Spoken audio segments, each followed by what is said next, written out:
현월TV 파스꾼 여러분께 문화 인사드립니다. 현월TV 목사입니다. 예, 수요 기독교 핵심 길라잡이 시간입니다. 오늘은 웨스트민스터 신앙고백서 제24장 결혼과 이혼에 관하여 공부하도록 하겠습니다.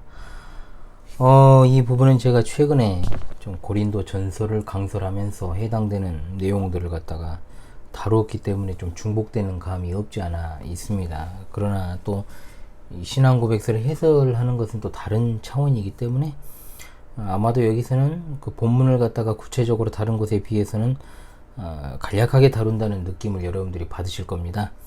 그래서 제가 조만간에 정리를 좀 특강 형식으로 해서요, 결혼, 이혼, 재혼 이 세 가지 주제를 함께 믹스를 해가지고 종합해서 따로 좀 다뤄볼까 생각을 하고 있습니다.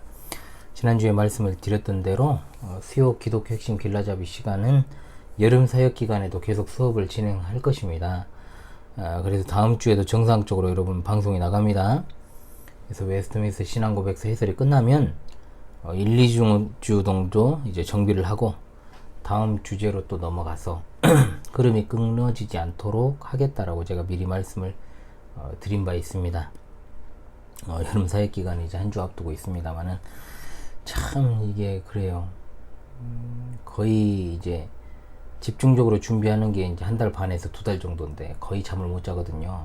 그러면서 이제 그런데 이번에 이제 최악이었습니다. 진짜 준비하는 과정에 있어서의 피로도와 이 정신적인 스트레스가 이번에 최고조여가지고 또 환경도 변했습니다만은 육아적인 것도 있고 또 뭐 여러 가지 것을 그대로 뭐 똑같이 하는 와중에서 또 교회에 이제 내외환 이런 것들이 좀 있다 보니까 정말 이번에는 힘들었는데 그렇게 힘든 만큼 좀 좋은 결실이 있으면 좋겠다라는 생각을 합니다. 그래서 진짜 그렇게 힘들게 고민하면서 준비해서 또 이렇게 하는 것 치고는 훅 지나가 버리니까 가끔은 좀 허무함을 느껴요. 끝나면 그리고 성도들이 표정도 막 딱히 막 탐탁지 않고 뭐 그런 모습이 보이면 벌써 다음번이면 20번째 제가 신앙생활 이 교회에서만 하는 거거든요. 그래서 제가 이번에는 그런 마음이 들지 않을 만큼 정말로 전하는 자와 듣는 자의 진정으로 아름다운 동역이 정말 있는 그런 시간들, 또 참여는 못하시지만 영상으로 늘 현월TV와 함께 해주시는 우리 시청자 성도들께도 그대로 그 유익과 혜택이 돌아가고 이어질 수 있기를 위해서, 그리고 언젠가는 그게 먼 미래는 아닐 겁니다. 분명히 금방 이제 조만간에 우리가 함께 할 날을 생각하면서 기도해 주시기를 그렇게 바라겠습니다.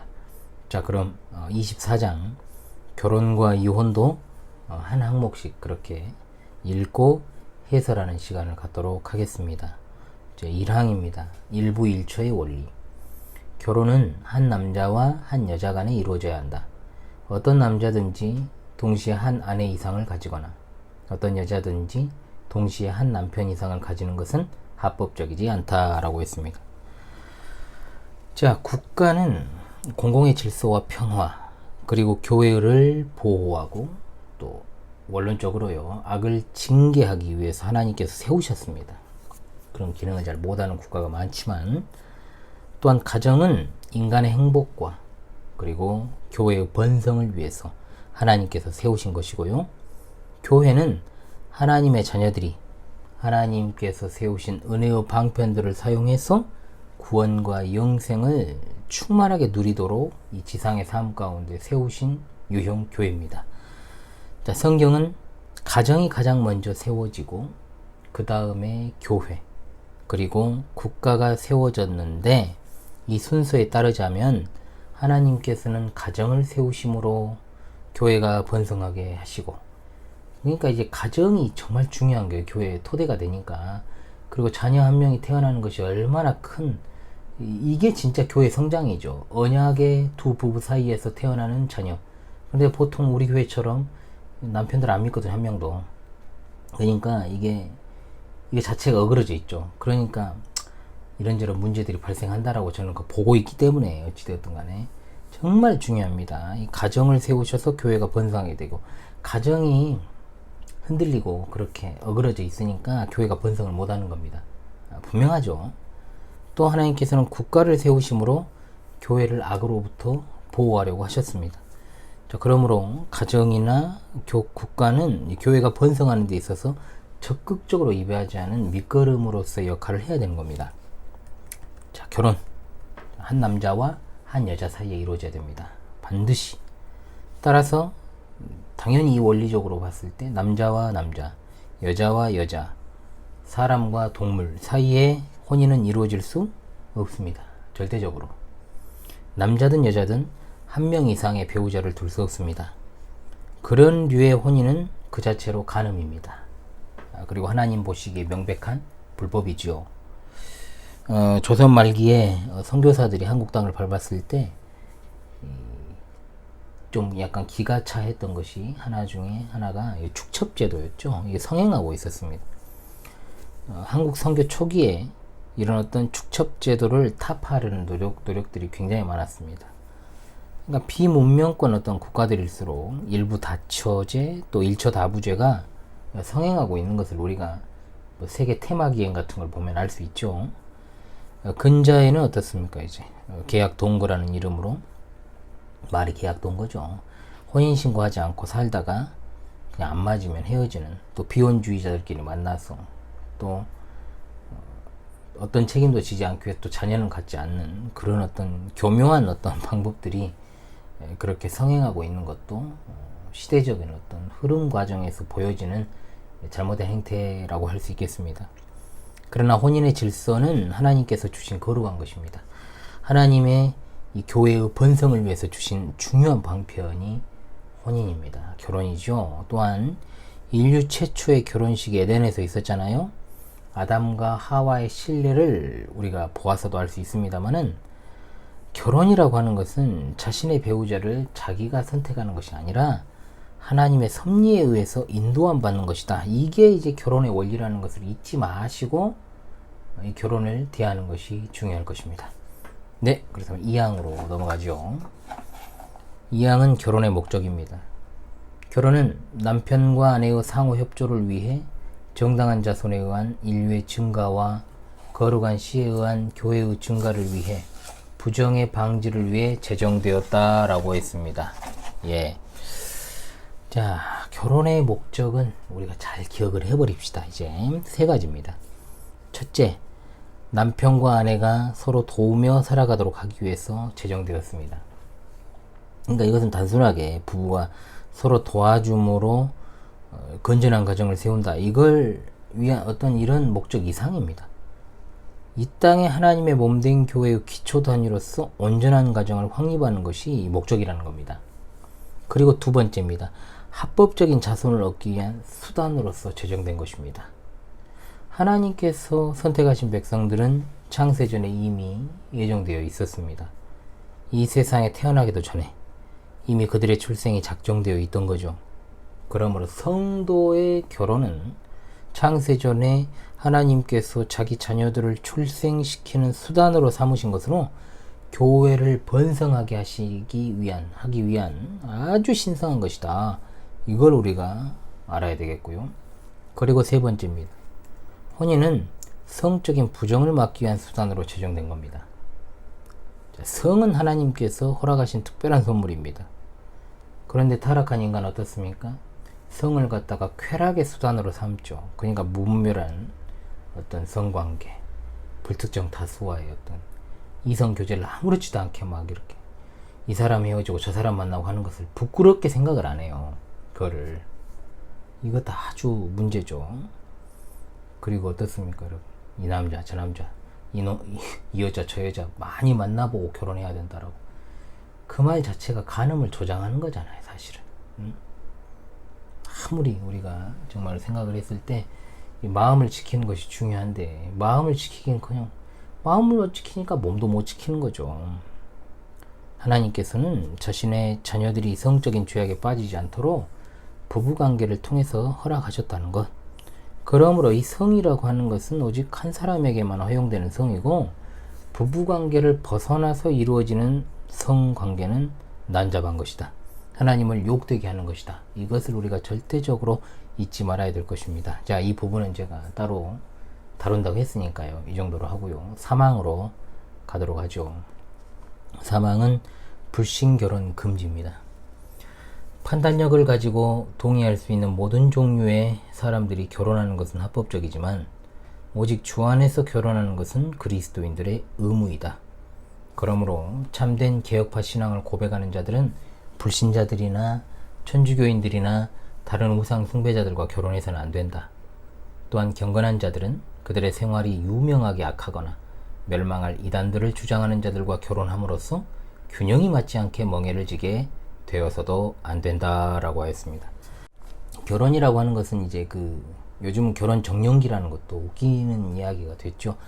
사실 굉장히 늦어지고 있잖아요. 예식장에 가면요, 진짜로 나이가 다 있어요. 실제로 다 나이가 좀 있습니다. 그것이 이제 어떻게 되겠습니까? 결혼 자체가 소중한 때가 됐어요. 지금 진짜로 그러잖아요. 청년들이 결혼을 못 하잖아요. 못 하는 거죠. 사실은 안 한다기보다는 못 하는 겁니다. 이런 시대가 되어버렸습니다만은 정년기에 이른다면 누구나 할 수 있습니다. 그런데 결혼 정년기가 되었어요. 자, 결혼을 이제 미루죠.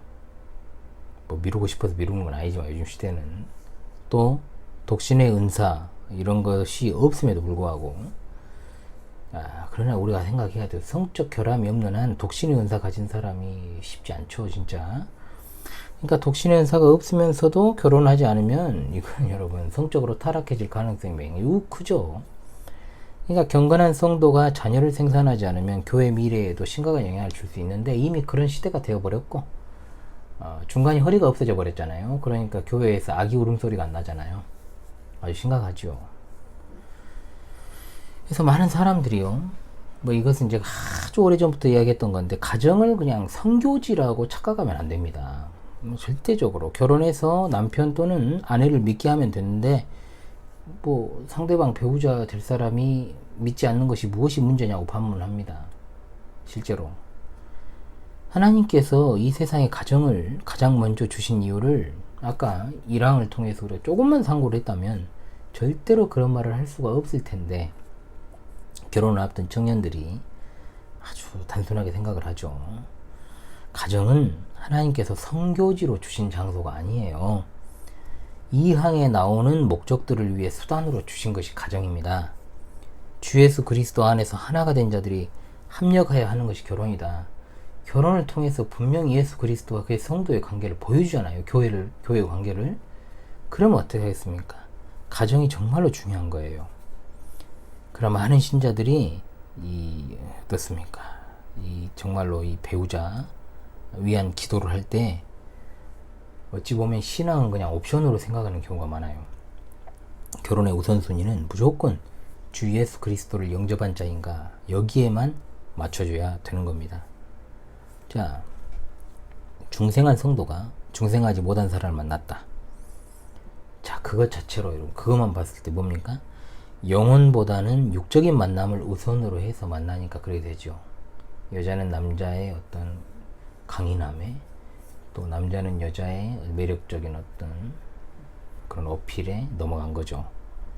육적인 만남이라는 말 안에 그 사람의 외적인 조건이라면 반드시 보여지는 또 외모뿐만 아니죠. 재력도 들어가고 학벌도 들어가고 집안도 들어가고 굉장히 중요하잖아요. 그리고 그 다음 이제 생김새도 들어가는 거죠. 그리고 성적인 결합까지 다 포함이 되죠.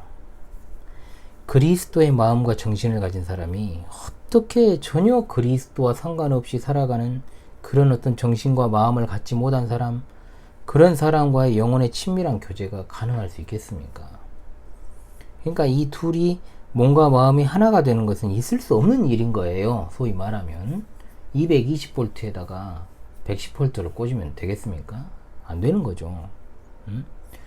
아무리 이것저것 그러잖아요. 믿지 않은, 믿음을 전제로 하지 않은 불신 결혼을 합리화시키려고 해도요, 그 둘의 만남 가운데는 육적인 만남은 있을지 몰라도 영혼의 교제는 처음부터 없었던 거예요. 그죠? 그렇기 때문에 하나님께 지지를 받지 못하는 겁니다. 신앙이 우선시 되지 않는 교제는 처음부터 시작하지 않아야 돼요. 그래서 저는 이성교제를 기본적으로 반대합니다. 뭐냐, 아직 결혼 정년기 이르지 않았고 또 책임을 질 수 없는 나이대에는 이성교제를 하지 않는 것이 좋다. 이런 말 하면 요즘에 우습게 생각을 하겠잖아요. 그런데 어떻겠습니까? 하나님의 말씀의 원리대로 가르쳐야 되는 것이 목사니까. 물론 그렇다 해가지고 목사가 개인적으로 예를 들어가지고 찾아와서 그런 고민들을 털어놓는 어떤 청년이라든지 성도에게 제가 이런 식으로 원론적으로만 이야기하겠어요? 저 개인적으로 만나면 또 달라요. 그런데 목사는 언제나 공적인 자리에서, 그리고 어떤 현월TV, 유튜브를 통해서 제가 공적인 소위 말하면 가르침을 전달하고 있지 않습니까? 그럼 당연히 원론적이고 원리적이고 성경적인 이야기만 해야죠. 그러면서 이제 거기에서 정말 최대한 정상을 참작해서 이걸 갖다가 이제 이야기할 수 있는 것은 이제 개인적인 거죠. 그거는. 하지만 분명히 우리가 어떤 전제는 중요하다. 신앙이 우선시되지 않는 교제는 시작을 하지 말아야 된다. 젊은이들이 교제에서부터 결혼에 이르기까지 주 안에서 잘 그 교제가 이루어지도록, 그리고 설사 서로 이제 맞지 않아서 헤어지더라도 특별히 서로에게 상처를 남기지 않도록 그렇게 교회 안에서 신앙의 성배들이 잘 이끌어줘야 되는데, 무조건적으로 금기시하면은 더 이제 이상한 방향으로 불이 이렇게 확 피어버린다는 그런 단점들도 분명히 있습니다. 또한 이단이나 우상 숭배자들, 로마 가톨릭 교도, 이 로마교, 저는요 다른 것보다도요 오히려 안 믿는 사람보다 로마교 교도라면 절대로 잘 안 된다고 봅니다. 이거 분명히 이게 명시적으로 나와 있잖아요, 우리 웨스트민스터 신앙고백서에. 그리고 자유주의 신앙 노선을 따르는 이런 어떤 교회 같지 않은 교회에 소속된 사람과의 결혼, 교회라고 하니까 또 교회 다니잖아요, 뭐 이런 소리 하는데 웃기지 말라 그러죠. 그런 사람과의 결혼은 더 정말 불구덩이 들어가는 것과 똑같다. 진정한 개혁파 신앙을 가진 성도는 개혁파 신앙을 가지지 않은 사람과의 만남이 불가능해야 됩니다. 그게 사실 되면 안 돼요. 얼마나 불편하고 어려워요. 말이 안 통하는데. 아니 그러잖아요, 여러분. 같이 교회를 다녀도, 같은 교회를 다녀도 목사 말을 이해를 못하고 나가는 사람들이 있는데, 그잖아요. 서로 간에 말이 안 통하는 사람들이 있는데, 세상에 개혁파 신앙을 가졌다고 하면서 내 평생의 반려자로 멍해를 같이 질 사람을, 개혁파 신자가 아닌 사람을 만난다? No. 그런 일은 안 된다는 거죠. 그러므로 절대로 진짜 참된 개혁파 신앙을 가진 성도는 그런 결정하지 않을 것입니다. 참 그런 청년 하나 찾기 어려운 또 시대죠. 신실한 목회자, 신실한 성도, 진짜 올곧은 정말 정신, 방금 제가 말씀드린 정신 박혀있는 개혁파 어떤 청년도 찾기가 어려운 시대입니다만, 그래도 찾아야죠. 가르쳐야죠. 그런 이들이 될 수 있도록. 사항입니다. 친족 결혼 금지입니다. 결혼은 말씀에 금지된 혈족이나 친척의 범위 안에서 이루어져서는 안 되며, 그러한 근친 상간적 결혼이 사람의 어떤 법에 의해서나 쌍방의 어떤 동의에 의해 그들이 부부로서 함께 살도록 합법화될 수 없다. 남자는 자기 아내의 친척 중에서, 자신의 친척 중에서 할 수 있는 자보다 혈통상 더 가까운 어느 누구와도 결혼해서는 안 되며, 아내도 자기 남편의 친척 중에서, 자신의 친척 중에서보다 혈통상 더 가까운 어느 누구와도 결혼해서는 안 된다라고 했습니다. 친족 결혼 금지 조항인데요. 자, 성경은 분명 이것을 갖다가 이제 근친상간이라고 하죠, 여러분. 특히 레위기서에서 근친상간에 대해서 엄격하게 금지를 하고 있어요. 이것은 당시의 어떤 시대적 배경이 일단은 관계가 있습니다. 이스라엘이 거주해야 될 가나안 땅의 민족들은 뭐 간통, 우상숭배, 근친, 남색, 수간, 이런 극악한 죄악들, 성범죄들이 정말로 팽배해 있었던 어떤 그런 지역이었어요. 때문에 하나님께서는 그의 백성들을 갖다가 성별하시기 위해서 철저하게 근친을 금하신 겁니다. 자, 근친에 대한 현대사회의 태도는 굉장히 관용적으로 이제 변한 것을 우리가 알 수 있습니다.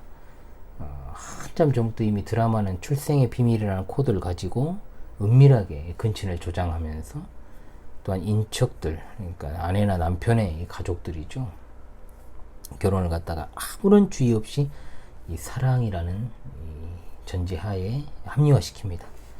또는 구약의 근친 결혼들을 예로 들어가지고 또 현대에 적용시키는 경우가 있는데, 이것은 당시 어떤 문화적 배경과 상황을 모르는 무식함에서 비롯된 것입니다.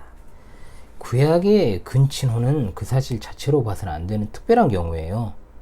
아담과 하와 사이 자녀들은 근친혼이 불가피합니다. 그렇잖아요? 또 하나님의 택하신 백성들의 민족 공동체를 할 수 있는 이스라엘이 이루어지기 전에 있었던 어떤 특별한 섭리적 근친혼을 갖다가 우리 시대의 모범으로 본다? 이거는 그야말로 그냥 자기가 그렇게 하고 싶어가지고 갖다 쓰는 것에 불과한 거죠. 자, 5항으로 가겠습니다. 이혼과 재혼입니다. 약혼 후에 범한 간음이나 음행은 결혼 전에 발견될 때 순결한 편에서 약혼을 취소할 정당한 이유가 된다. 결혼 후 간음의 경우에는 순결한 편이 이혼 소송을 제기하는 것과 이혼 후 범죄한 편이 죽었다는 듯이 다른 사람과 결혼하는 것은 정당하다라고 했습니다. 자, 이 음행과 간음이라고 하는 문제인데요. 하나님의 신성한 결혼제도를 파괴하는 행위죠. 특히 음행과 간음은 은밀히 행하여지면서 은밀한 중에 보시는 하나님을 갖다가 경홀히 여기는, 소홀히 여기는 불신앙에서 비롯된 것이기 때문에 하나님의 이 거룩성을 갖다가 모독하는 결과가 되는 겁니다. 그래서 웨스트민스터 신앙고백서는 이혼과 재혼에 대해서 합법적인 것으로 보지만 이걸 가지고 무조건 이혼이 적법하다 이렇게 결론을 내리는 것은 굉장히 경솔하죠. 우리 신앙 선배들이 이혼을 갖다가 적법하게 취급했던 이유는 교회의 순결성을 유지하기 위한 방편이었기 때문에 이혼에 대한 무조건적 허용을 이야기한 것은 아닙니다. 오히려 이혼을 안 했을 때 더 큰 범죄가 발생할 수 있다는 것을 갖다가 전제하에 이혼을 소위 말하면 인정을 했다는 거죠. 가족관계에 있어서 이혼은 어떤 경우에도 기본적으로는 허용되면 안 되는 것입니다. 또한 결혼의 질서는 유지되는 쪽이 보다 성경적이라는 것. 부모와 자식 간에 어느 한쪽이 이런 어떤 간음의 죄를 범했다고 해서 부모가 자녀와 의절을 합니까? 아니면 자녀가 부모와 의절할 수 있습니까? 부모 자식 간에는 이혼이 없잖아요. 부부 간에도 이와 동일하게 끊어질 수 없는 가족 관계라는 것을 잊지 말아야 됩니다.